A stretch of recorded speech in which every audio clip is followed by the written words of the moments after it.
Hey swimmers, so in this video, we're going to be talking about how you can achieve smooth swimming. I'm going to be showing you this video right now that's going to come up on the screen that literally had millions and millions of views, and that is how to effortlessly swim 110 pace freestyle. Now in this video, we're going to be unpacking on how you as a swimmer can be doing that, and I'm going to be actually going through this video and doing a bit of an analysis so you can see how it's all done. So when it comes to my technique and my slow swimming or my bit more aerobic swimming, in a 25-meter pool, I'm normally sitting around 8 strokes per lap, which is pretty insane, right? But obviously, the faster you go, the more strokes you're gonna do. But from a base level, we should really always be benchmarking our slow swimming. It's our slow swimming that helps us build all the repetition in our strokes, all those good habits, all those good movement patterns. It's the slow swimming that gives us the ability to be able to build in those good stroking habits. So whenever we're thinking about how to swim perfectly, how to swim properly, we always want to be thinking about our slow swimming first. There's this famous quote in swimming that says, if you can't swim slow perfectly, you will never be able to swim fast. And that sums up swimming. So it's our slow swimming that helps us have the ability on how to actually swim smooth properly. So what we're going to do now, guys, is we're going to step into my office and I'm going to break down this stroke. Let's go and get into it. So guys, here is the video that I was talking about. Is this the easiest 110 pace we have ever seen? Now there's so many comments, as you guys have probably been in. There's so much great feedback from this video, so I'm going to be dissecting it, unpacking it, letting you know what I was thinking about and how you can get this technique for yourself. The first thing we want to understand when we're swimming is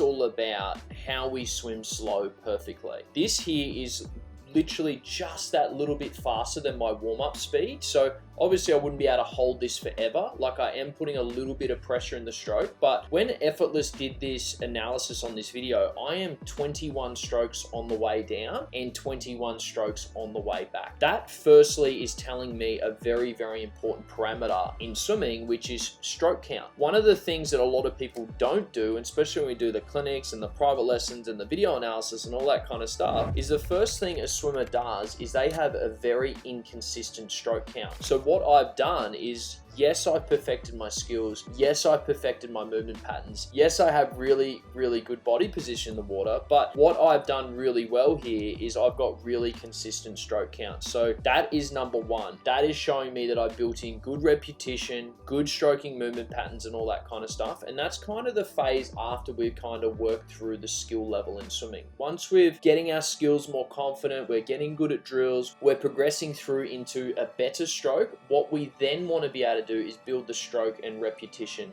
in the stroke. What happens is a lot of swimmers is they get stuck in this kind of awkward phase of their swimming where they're trying to do drills, they're wanting to get better, but they don't actually make sure that they're really building in that good repetition in the stroke. That's number one. Number two, what we can see here, even on this shot right now, is how straight my body is in the water. So you can see, if we talk about the framework, which is, the head, the hips, and the heels, and this could even be better, by the way, guys, is you can see that my body is nice and straight in the water. That is a very, very important skill to have, but the good news is when we're correcting the body position, when we're trying to straighten our bodies in the water, it's actually a lot easier to do than what you think. The body position is not that hard to change, and it actually gives us some really big return on investment body position, because if we can start bringing those heels, and like I said, I'd like this to be even better, those heels, those hips, and those heads into alignment, and we bring those heels sitting up higher than our hands in the water, so we're tipping more into that downhill positioning, then swimming's going to feel more effortless,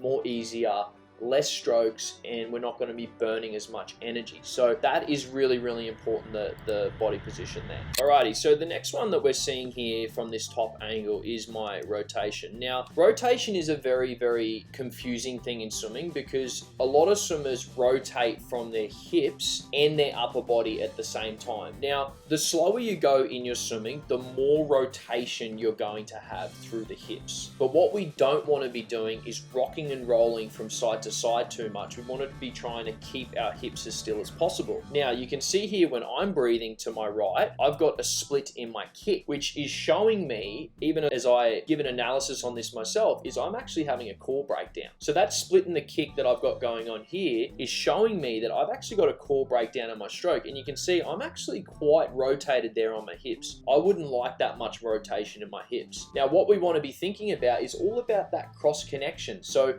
left shoulder to right hip, left hand to right foot.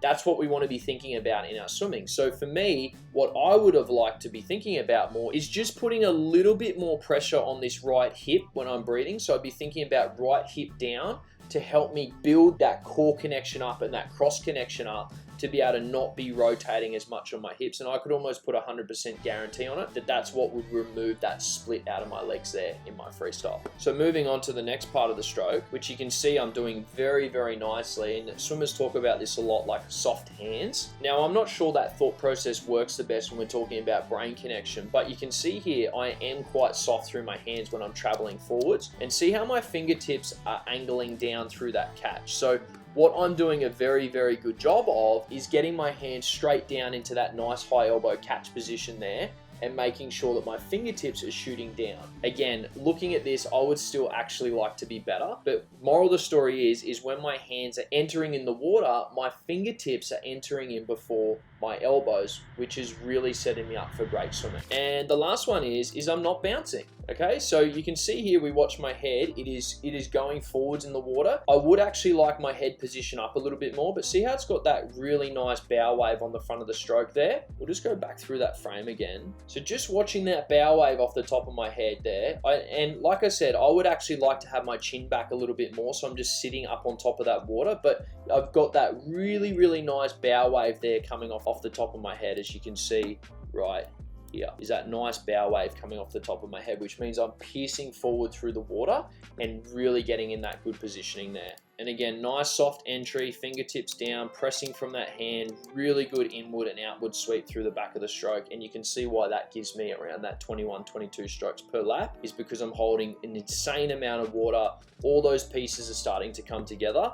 And again, the moral of the story is, as we wrap this up, swimming is hard. It's not something that we can just do all the time, and we know what we need to be doing, we know what needs to be focusing on. That's why getting bite-sized improvement areas in swimming is really, really important. As you can see here, even if I was to dissect this myself and I was then to tell myself that as a swimmer, I would have been extremely overwhelmed trying to change everything that I was just talking about. So you have to think about, when you're getting stroke changes and you want to progress your stroke and you want to get faster and you want to get better, you have to be thinking about bite-sized improvement areas. So what can I do this month? What's one or two things I can do this month and give myself some time to focus on it, to then lock it in and make it a habit? Which, the good news about a habit is you don't have to think about it anymore. And if I could go back and do my swimming again, that's one thing that I would have done better. Is often you've got all this input, you know, we had QAS and Swimming Australia and all these people giving me input into my swimming, but unfortunately a lot of it you wouldn't even remember or be able to do. So